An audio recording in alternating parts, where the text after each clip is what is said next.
नमस्कार। मेरा नाम है उत्तम कुमार और आप लोगों का स्वागत है उत्कृष्ट क्लासेस में।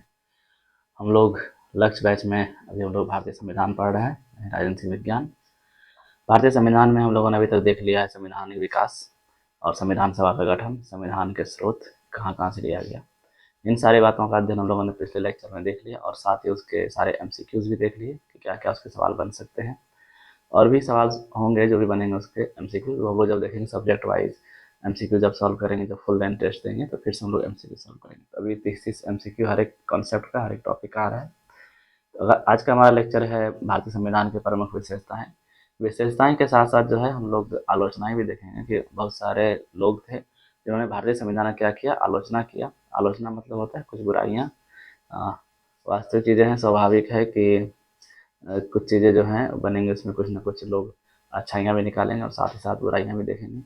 उनका सबका अपना अपना तर्क होता है, तो हम लोग देखते हैं कि क्या क्या तर्क के साथ बुराइयों को बताया गया और किस किन तर्कों के साथ विशेषताएं बताई गई। तो हम लोग देखते हैं आज के लेक्चर में सबसे पहला जो चीज़ है, थोड़ा सा परिचय देख लेते हैं कि हमारा जो भारतीय संविधान है एक गतिशील, विस्तृत और अनुकूलनीय दस्तावेज। इसका मतलब क्या होता है? गतिशील मतलब क्या होता है कि समय के साथ साथ जो है हमारा जो संविधान है वो बदलाव कर सकता है उसमें समय के साथ। यानी अनुकूलनीय दस्तावेज मतलब क्या होता है कि जो भी परिस्थितियाँ जिस तरीके से होंगी उसमें संविधान में वो बदलाव किया जाएगा। और साथ ही साथ है कि यहाँ पे हमारे देश में बहुत सारी विविधताएं हैं, सामाजिक तौर पे भी, आर्थिक तौर पे भी, सांस्कृतिक तौर पे भी, धार्मिक तौर पे। ये सारी क्या है विविधताएं, मतलब क्या होता है कि अलग अलग चीज़ें, मतलब कि जैसे एक बहुत सारी वेराइटीज़ है ना, बहुत सारे प्रकार, ये होता है विविधताएं। तो हमारे देश में विविधताएं हैं सामाजिक, राजनीतिक, स्थितिक दर से, ऐतिहासिक दर संदर्भ में ध्यान रखते हुए हमारा संविधान बनाया गया है। तो जब संविधान ये इतना मेहनत करने के बाद हम लोगों ने देखा था, जब संविधान सभा देख रहे थे हम लोग कि कैसे कैसे संविधान तैयार हुआ, तो 2 साल 11 महीना 18 दिन की मेहनत के बाद संविधान तैयार हुआ। लगभग 108 देशों का संविधान को पढ़ा गया और 10 देशों के संविधान से कुछ ना कुछ लिया गया है हमारे संविधान में। और एक जो आर्टिकल था 1935 अधिनियम जो 1935 था, उससे भी लिया गया था। तो तब जाके हमारा क्या हुआ, संविधान तैयार हुआ। तो हम लोग देखते हैं इसकी विशेषताएं कुछ हैं। जैसे पहली विशेषता है कि सबसे लंबा लिखित संविधान। तो हमारा जो संविधान है, भारत का संविधान जो है वो विश्व का सबसे लंबा लिखित संविधान है। ठीक है, एक मिनट, कलर चेंज। विश्व का सबसे लंबा लिखित संविधान किसका? विश्व का। पूरे विश्व में हमारे भारत इतना बड़ा जो विस्तृत दिया गया है कि 395 आर्टिकल होगा, 22 भाग होंगे, अनुसूची होगा, 8 अनुसूची होगा। ये कब था? 1949 में जब हमारा संविधान बनकर तैयार हो गया था, उस समय पे क्या हमारे संविधान में था, टोटल 395 अनुच्छेद दिया गया था। उस सभी को 22 भागों में बांटा गया था कि राष्ट्रपति का अपना इतना इतना आर्टिकल रहेगा, नागरिकता के लिए इतना है, मौलिक अधिकार है, कानून, राज्य के नीति निर्देशक तत्व हैं, मौलिक कर्तव्य है, सबके बारे में जानकारी किसमें दिया गया संविधान में। और इतना सारा लिखा गया, 395 आर्टिकल। जैसे US के आर्टिकल हम लोग देखते हैं तो केवल वहाँ पे क्या है, केवल वहाँ पे 7 अनुच्छेद है और 27 अभी तक अमेंडमेंट हुआ है। ठीक है। और हमारे संविधान में टोटल कितना आर्टिकल है अभी तक टोटल आर्टिकल जो हो गया है 448। ठीक है। और 25 भाग है, टोटल 12 अनुसूचियाँ हैं। तो विश्व का सबसे लंबा लिखित संविधान कहाँ है? भारत का संविधान है। ये तो पहला विशेषता हो गया। और लंबा होने का वजह क्या है? तो वजह जो था विशालता के कारण, कितना लंबा क्यों हुआ? क्योंकि मान लो भौगोलिक कारक मतलब होता है कि ऐसे कहीं पहाड़ी इलाका है, कहीं रेगिस्तान है, कहीं मरुस्थल है, कहीं गंगा जी का है। जैसे हम लोग देखते हैं, हम लोग बिहार में क्या होता है, गंगा नदी के किनारे हैं। तो भौगोलिक भी अलग अलग विशालता था और विविधताएं भी थी। तो उसके आधार पर ऐतिहासिक कारक भी था कि भारत शासन अधिनियम में बहुत सारी चीज़ें विस्तृत रूप से लिखा गया था कि सारी सूची को 3 भागों में बांट दिया गया, संघ सूची, राज सूची, समवर्ती सूची। तो क्या किया, वहाँ से भी कुछ प्रभाव पड़ा। एकीकृत संविधान मतलब क्या होता है कि केंद्र और राज्य के लिए, दोनों के लिए क्या है, एक ही संविधान लिखा गया है। ऐसा नहीं है कि बिहार राज्य का अपना संविधान है, वो इसी संविधान के हिसाब से काम कर रहा है। तो पूरे ही 28 राज्यों के लिए और केंद्र के लिए भी, सबके लिए क्या है, एक ही संविधान है, इसलिए विशाल होना स्वाभाविक बात है। उसके बाद यानी जो संविधान सभा का जब गठन हुआ था, उसमें क्या थे, बहुत सारे विविध प्रकार के लोग थे। ऐसा नहीं है कि अलग अलग धर्म के लोग थे, ईसाई थे, क्रिश्चियन थे, हिंदू थे, मुस्लिम थे, सारे लोग धर्म के लोग थे और सारे अलग अलग विविधताओं से आए हुए थे। तो उनका ही प्रभुत्व था। और हमारा क्या है, जो प्रशासनिक प्रावधान जो हम लोग के संविधान में लिखा गया है कि मंत्री का क्या काम होगा, किसकी क्या जिम्मेदारी है, CAG क्या करेगा, यानी controller auditor general of India क्या करेगा, महान्यायवादी क्या होगा, महान्यायवादी नियुक्ति कैसे होगी, ये सारी जो प्रशासनिक के जो प्रावधान है, किस तरीके से हमारा देश चलेगा, कैसे काम करेगा, ये सब के बारे में जानकारी विस्तृत रूप से दिया गया है। इसलिए क्या हुआ, हमारा संविधान इतना विशाल और सबसे लंबा लिखित संविधान बना। दूसरा नंबर जो विशेषता है वो कठोरता और लचीलेपन का मिश्रण। इसका कठोरता मतलब क्या, कुछ चीज़ें संविधान में ऐसा है जिसको आप बिल्कुल नहीं बदल सकते हैं, है ना। संविधान का हम लोग देखते हैं मूलभूत ढांचा, हम लोगों ने बहुत लोगों ने देखा होगा कि संविधान का मूलभूत ढांचा है उसको कभी नहीं बदल सकता, चाहे आप कितना भी संविधान संशोधन कर लें, संविधान का मूलभूत ढांचा वैसा का वैसा रहेगा। अगर कोई भी आपने ऐसा कुछ नियम ऐड कर दिया जो मूलभूत ढांचा के खिलाफ है, तो क्या हो जाएगा, वो जो नियम बनाया आपने वो रद्द हो जाएगा। तो क्या है, कठोरता दिखाता है, साथ ही साथ लचीलापन भी दिखाता है कि मान लीजिए समय के साथ में आपको कोई बदलाव करना है, कुछ नया चीज़ ऐड करना है। जैसे हम लोगों ने क्या, 8 अनुसूची था, टोटल अनुसूची कितना कर दिया, 12 अनुसूची कर दिया है। 395 आर्टिकल था, ABCD जो भी कितना कर दिया, 448 कर दिया। तो समय के साथ साथ उसमें बदलाव भी कर सकते हैं। भूमि पहले क्या था, हमारा मौलिक अधिकार, जब देखा कि भूमि सरकार को चाहिए होगा, सरकारी यूज करने के लिए, पब्लिक के यूज करने के लिए, तो क्या किया, भूमि अधिकार, भूमि को मौलिक अधिकार हटा के कहाँ डाल दिया गया, केवल कानूनी अधिकार में। इसलिए क्या कहा जाता है कि हमारा संविधान जो है वो कठोरता के साथ साथ लचीलापन का मिश्रण भी है। इसके बारे में कुछ पॉइंट है, जैसे कि संविधान तो पूरी तरह कठोर, ना ही पूरी तरह कठोर है, ना ही लचीला, ये तो हम देख लिया। 368 के अनुसार क्या होता है, हमारे संविधान में प्रक्रिया है कि संशोधन कर सकते हैं, और ये कहाँ से लाया गया था, साउथ अफ्रीका से, दक्षिण अफ्रीका से। कुछ प्रावधान है जो कि विशेष बहुमत से पास होता है, और अन्य प्रावधान है जो साधारण बहुमत से पास हो जाता है, और कुछ प्रावधान ऐसे भी हैं जो किसी प्रक्रिया से संशोधन नहीं हो सकता है ना। तो हमारा पूरा तरह के संविधान क्या है, कठोर भी है और लचीलापन दोनों है इसमें। अगला वाला जो पॉइंट है, विशेषता नंबर 3, एकात्मक पूर्वाग्रह वाली संघीय प्रणाली। एकात्मक मतलब होता है एकीकृत, मतलब एक जगह। तो क्या हो गया कि इसमें 2 सरकारें हैं, ठीक है, केंद्र और राज्य। संघात्मक मतलब होता है, संघीय प्रणाली मतलब होता है कि जो जगह को है छोटे छोटे प्रांतों में, राज्यों में बांट दिया गया, उससे होता है संघात्मक प्रणाली।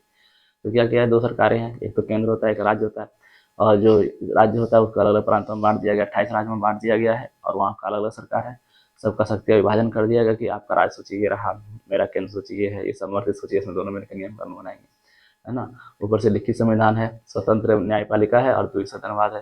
दोनों सदन है, यानी कि एक तो शासन का प्रतिनिधि करता है, एक राज्य का करता है जो राज्यसभा है, और एक लोकसभा। इसमें कुछ कुछ जो विशेषताएं हैं, जैसे गैर संघीय भी है। जैसे हमारा मजबूत केंद्र होगा, मजबूत केंद्र मतलब सबसे ज़्यादा पावर किसको दिया गया, केंद्र को दिया गया, कि केंद्र अगर नियम कानून बना दिया है और कोई राज्य नहीं मानता है तो उसमें क्या करेंगे, आपातकाल व्यवस्था है, तो क्या केंद्र मजबूत कर दिया गया है। एकल संविधान मतलब पूरे देश के लिए क्या है, एक ही संविधान है, चाहे वो किसी राज्य से हो। एकल नागरिकता भी है, नागरिकता भी एक रखा गया, ऐसा नहीं कि बिहार का आदमी अलग नागरिक है। अगर इससे होने से फायदा क्या है कि एक नागरिकता है, सबको क्या होगा, एक ही अधिकार मिलेगा, मतलब एक समान अधिकार मिलेगा, एक समान नजर से देखा जाएगा। उसके बाद था राज्यपाल की नियुक्ति किसके द्वारा की जाती है, केंद्र के द्वारा किया जाता है। तो यहाँ भी क्या दिखा रहा है, केंद्र का वर्चस्व दिखाया जा रहा है। देखो, संघीय मतलब होता है कि जगह को थोड़ा थोड़ा बांट देना, गैर संघीय मतलब होता है कि ये सारी शक्तियाँ किसमें, केंद्र में निहित होना। ये हम लोग क्या देख रहे थे, गैर संघीय, जिसमें कि केंद्र मजबूत है, एकल नागरिकता है, संविधान एक ही है, राज्यपाल का नियुक्ति है, और साथ ही साथ यूपीएससी और हम लोग इमरजेंसी देखते हैं, ये सब क्या है, ये सब चीज़ें दिखाता है गैर संघीय व्यवस्था। ठीक है। अगला जो विशेषता है, संसदीय शासन प्रणाली। संसदीय शासन प्रणाली कहाँ से लिया गया है, ब्रिटिश से लिया गया है। हम लोगों ने पहले भी देखा था जब संविधान का स्रोत देख रहे थे, ब्रिटेन से लिया गया क्या, संसदीय प्रणाली। और लेने का वजह क्या था कि हम लोग पहले उस समय से रूबरू उससे मतलब जानकारी था हम लोगों को कि कैसे संसदीय व्यवस्था में कैसे काम करता है, क्या क्या होता है, हम लोग को पता लग गया था। इसलिए उन्होंने क्या किया, संसदीय प्रणाली अपना लिया। और इसमें क्या है, केंद्र और राज्य दोनों में संसदीय प्रणाली होता है। राज्य के लिए क्या होता है, विधानसभा होता है, और केंद्र के लिए क्या है, संसद है, लोकसभा, राज्यसभा। इसका मुख्य विशेषता क्या है, इसमें ना उपस्थिति वास्तविक अधिकारी और बहुमत पार्टी, बहुमत पार्टी मेजोरिटी में लाता है, और वास्तविक अधिकारी मतलब होता है कि जनता ने जिसको चुन के भेजा है वही क्या करते हैं, वहाँ पे शासन करता है। और बहुमत का सरकार, यानी ऐसा नहीं है कोई एक पार्टी, जो भी पार्टी बहुमत लेके आएगा वो सरकार बना सकता है। और कार्यपालिका क्या होती है, सामूहिक जिम्मेदारी की, सामूहिक जिम्मेदारी मतलब कोई अगर किसी क्षेत्र से खड़ा हुआ है वो उसका जिम्मेदारी बनता है उसका विकास करना, उसका समस्या को दूर करना। प्रधानमंत्री, मुख्यमंत्री का नेतृत्व और निचले सदन का विघटन। संसदीय प्रणाली में ये सारी विशेषताएं। निचले सदन मतलब होता है लोकसभा, ठीक है। जब ये निचला सदन कहा जाएगा क्या होगा, वो लोकसभा होगा, ठीक है।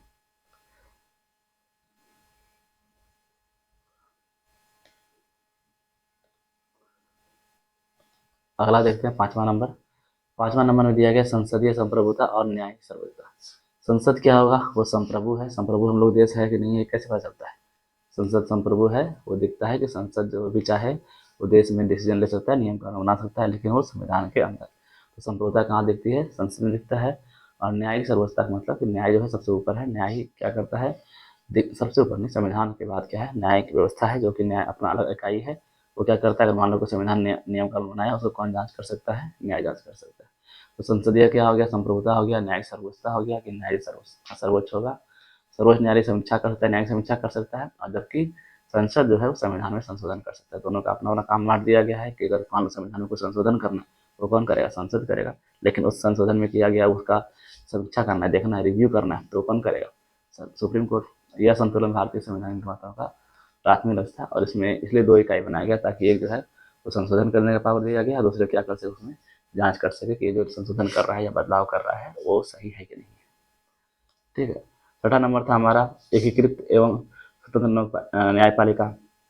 एकीकृत मतलब होता है कि जैसे मान लो एक सुप्रीम कोर्ट है, फिर उसके बाद क्या है हाई कोर्ट है, उसके बाद क्या है डिस्ट्रिक्ट कोर्ट है। ये क्या हो गया, एकीकृत, एक ही व्यवस्था के अंदर है। ठीक है। और स्वतंत्र मतलब कि स्वतंत्र है, इस पर किसी का दबाव नहीं है। तो भारतीय न्याय व्यवस्था में क्या होता है, सुप्रीम कोर्ट, हाई कोर्ट और अधीनस्थ न्यायालय जैसे डिस्ट्रिक्ट कोर्ट्स। उसके बाद होता है केंद्रीकृत प्रणाली, यानी कि जो राज्य और केंद्र पर दोनों पे क्या होगा, एक ही कानून लगेगा। ऐसा नहीं है कि केंद्र के लिए अलग कानून बनाया गया है और राज्य के लिए अलग कानून बनाया गया है, दोनों के लिए सेम कानून है, दोनों को फॉलो करना पड़ेगा। सर्वोच्च न्यायालय के प्रमुख कार्य क्या क्या है, संवैधानिक संरक्षण, यानी कि संविधान का जो है वो सुरक्षा करना और उसका न्यायिक समीक्षा करना, उसका नया कानून बन के आया है। साथ ही साथ नागरिकों के मौलिक अधिकार का क्या हो, गारंटर, यानी कि अगर आपका मौलिक अधिकार का हनन हो रहा है तो आप डायरेक्ट कहाँ जा सकते हैं, सुप्रीम कोर्ट, हाई कोर्ट जा सकते हैं। ठीक है। अगला हमारा है 7 नंबर मौलिक अधिकार। मौलिक अधिकार क्या है, वैसा अधिकार है जो इसको जीने के लिए, स्वतंत्र रूप से जीने के लिए बहुत अनिवार्य है किसी भी देश के नागरिक को। समानता का अधिकार मतलब क्या होता है कि चाहे वो कोई भी राज्य का हो, कोई भी लिंग का हो, कोई भी धर्म का हो, कोई भी जात का हो, सब क्या है, समान है संविधान में। उसके बाद है स्वतंत्रता, कि सबको अपनी स्वतंत्रता है कहीं भी रहने का, कुछ भी करने का, कहीं भी घूमने का। शोषण के विरुद्ध, किसी का आप शोषण नहीं कर सकते उसके धर्म के आधार पर कि वो छोटा है या गरीब है या फिर वो किसी और जात से बिलोंग करता है, तो आप उसके आधार पर शोषण नहीं होगा। और कहीं शोषण हो रहा है तो वहाँ कहाँ जा सकते हैं, direct supreme court, high court जा सकते हैं। इसके बाद धार्मिक स्वतंत्रता, यानी कि किसी भी धर्म का ऐसा नहीं है कि आप हिंदू हिंदू साम्राज्य बनाएंगे, हिंदू राष्ट्र बनाएंगे, ऐसा नहीं है। यहाँ पे अगर मुस्लिम है तो मुस्लिम का उतना ही भारत देश का हक है जितना हिंदू का है या क्रिश्चियन का है, ईसाई का है, सबको क्या है, सबको आज़ादी है, स्वतंत्रता का। सांस्कृतिक शैक्षिक एवं शैक्षिक अधिकार मतलब कि अगर कोई भी धर्म चाहे अपना संस्कृति का प्रचार करना तो क्या कर सकता है, उसका प्रचार कर सकता है। और सरकार जो है किसी भी एक के फेवर में नहीं रहेगा, सबको अपना राय दिया गया कि वो अपना जो भी है पाठशाला, आश्रम जो भी खोलना चाहे वो हो सकता है और अपना धर्म का, संस्कृति का प्रचार कर सकता है। संवैधानिक उपचार, आर्टिकल 32 में इसका मतलब यहीं पे क्या होता है, रिट, हम लोग जब पढ़ेंगे आगे, ये क्या होता है, रिट, रिट जारी कर सकता है। अगर मान लो किसी में मौलिक अधिकार का हनन हो रहा है, कोई भी आदमी है, ऑफिसर जो अपनी शक्तियों का दुरुपयोग कर रहा है, तो वहाँ से क्या होता है, सुप्रीम कोर्ट से रिट जारी हो जाता है। रिट 5 तरीके से होता है। ठीक है, हम आगे पढ़ेंगे। ये था मौलिक अधिकार। इसके बाद आता है एक और इम्पॉर्टेंट महत्वपूर्ण, ये है राज्य के नीति निर्देशक तत्व, जिसको हम लोग डीपीएसपी के नाम से जानते हैं, directive principle of state policy. इसका क्या होता है, हम लोगों ने पहले भी देखा था लेक्चर में। डीपीएसपी मतलब वो होता है कि वैसा कुछ सिद्धांत, कुछ नियम बना दिया गया है कि राज्य को इन बातों को ध्यान में रख करके कोई भी पॉलिसी या कोई भी नियम बनाया जाए ताकि वो लोगों को फायदा करे। इसमें बहुत सारी बातें लिखा गया है डीपीएसपी में, जो कि भाग 4 में है। डॉक्टर भीमराव अम्बेडकर ने 3 भागों में से बांटा हुआ है। एक तो समाजवादी, यानी सोशलिस्ट कहते हैं इसको, और एक है गांधीवादी, गांधीजम, और एक उदारवादी, बौद्धिक। समाजवादी में क्या होता है कि समाज को लेकर के बातें होती है कि समाज में जो है सब बराबर है, ऐसा नहीं कि भेदभाव नहीं हो, ऐसा नहीं कि सबके पैसा जो है एक ही आदमी के पास जमा हो जाए, बाकी सब गरीब हैं। लेकिन ये सब चीज़ें तो हो रहा है। ये सब क्यों हो रहा है, क्योंकि हम लोग इतना जागरूक नहीं है, हम लोग को पता नहीं है कि मौलिक अधिकार में या संविधान में इस सारी बातें लिखी गई है। गांधीवादी, गांधीवादी मतलब गांधीवादी चाहते थे कि हमारा देश क्या हो, स्वदेशी हो, जो कृषि या फिर लघु उद्योग, इन सबको बढ़ावा मिले, पंचायत, ये सब क्या गांधीवादी बातें हैं। उसके उदारवादी मतलब शिक्षा के बारे में, विज्ञान के बारे में। ये क्या है, डीपीएस, ये जो है इसके लिए मान लो ये लागू नहीं हो रहा है तो आप ऐसा नहीं कि सुप्रीम कोर्ट दौड़ जाएंगे मौलिक अधिकार की तरह, इसमें ऐसा नहीं है। इसको राज्य के ऊपर छोड़ा गया है कि राज्य जो है उन इस बातों का ध्यान रख सकता है। और इसको इसलिए राज्य के ऊपर छोड़ा गया क्योंकि जब हमारा देश आज़ाद हुआ था तो उस समय पे इतना क्षमता नहीं था कि डीपीएसपी को मैंडेटरी कर दे कि हाँ अब जो है आपको जो है लागू करना पड़ेगा, क्योंकि उस समय उतना साधन नहीं था। इसलिए क्या था, इसको राज्य के ऊपर छोड़ा गया कि जिस राज्य के पास जितना पैसा है, जिसको लगता है, क्षमता है, वो इस चीज़ को लागू करे। नहीं तो समय आने के साथ में आप इस चीज़ को ध्यान रखेंगे कि जो भी आप नियम कानून बनाएंगे इन बातों को ध्यान में रख के बनाएंगे। ठीक। अगला था हमारा कि हमारा जो भारत है वो धर्मनिरपेक्ष राज्य है। धर्मनिरपेक्ष राज्य मतलब होता है कि किसी भी एक धर्म के पक्ष में हमारा जो है सरकार, हमारा जो भारत है वो नहीं रहेगा, वो सभी धर्म को बराबर मान्यता देगा, है ना। तो संविधान किसी भी विशेष धर्म को, विशेष धर्म के राज्य का मान्यता नहीं देता है कि ये जो हिंदू धर्म है ये पूरे राष्ट्र का धर्म होगा, ऐसा नहीं है। सभी धर्म के लोग हैं, सबके लिए बराबर है संविधान। सभी धर्मों को समान सम्मान और रक्षा मिलेगा, और सबको क्या है, सकारात्मक अवधारणा, मतलब किसी को लेकर के नेगेटिव नहीं है कि मुस्लिम धर्म है या ईसाई धर्म है, ऐसा नहीं। सबके लिए क्या है, बराबर।